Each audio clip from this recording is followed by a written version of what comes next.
রোদ ঝলমলে একটা অলস দুপুরে আপনার কি করতে ইচ্ছে করে? কেউ হয়তো দুপুরে একটু অভ্যাস মতো ঘুমিয়ে নেয়, কেউ হয়তো এই আধুনিক যুগে সময়টা ব্যয় করে রিলস আর ফেসবুক স্ক্রল করতে করতে। কিন্তু এখনও এক ধরনের মানুষ বেঁচে আছে এই পৃথিবীতে যারা অলস দুপুর একটু সময় পেলেই হারিয়ে যায় বইয়ের জগতে। একটা সময় ছিল কৈশোরে, যখন আমিও প্রচুর পরিমাণে বই পড়তাম। কিন্তু জীবনযুদ্ধে নেমে এখন আর আগের মতো সময়ই বা কোথায়। তারপরও কাজের ফাঁকে ফাঁকে মাঝে মধ্যে টুকটাক বইয়ের সাগরে ডুব দিতে মিস করি না। খুব রিসেন্টলি আমি একটা বই পড়ে শেষ করেছি।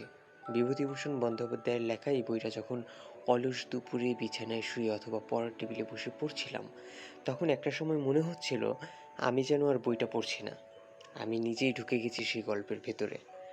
গল্পের ভেতরে থাকা অতিপ্রাকৃত শক্তিগুলো যেন আমার আশেপাশে চলাচল করছে। কি, বইটার নাম জানতে ইচ্ছে করছে? বিভূতিভূষণ বন্দ্যোপাধ্যায় ও তারাদাস বন্দ্যোপাধ্যায় রচিত এই বইটির নাম হচ্ছে তারানাথ তান্ত্রিক সমগ্র। এমন একটা বই যার প্রতিটা গল্প আপনাকে দেবে এক অদ্ভুত ভৌতিক অনুভূতি। তারানাথ তান্ত্রিক, অমর জীবন, মধুসুন্দরী দেবী, দেবদর্শন, এই সকল চরিত্রগুলো সম্পূর্ণ বই জুড়ে এমনভাবে প্রভাব ফেলেছে যেন মনে হবে এই ঘটনাগুলো আপনারই আশেপাশে ঘটে যাওয়া কোনো পরিচিত ঘটনা। তবে মজার ব্যাপার হলো, এটা শুধু ভূতের গল্পের বই নয়, এখানে আছে তন্ত্র, অলৌকিকতা, রহস্য আর ভয়। আর আছে এমন কিছু ঘটনা যেগুলো পড়তে পড়তে আপনার নিজেরও মনে হতে পারে, আচ্ছা, এসব কি সত্যি ঘটেছিল?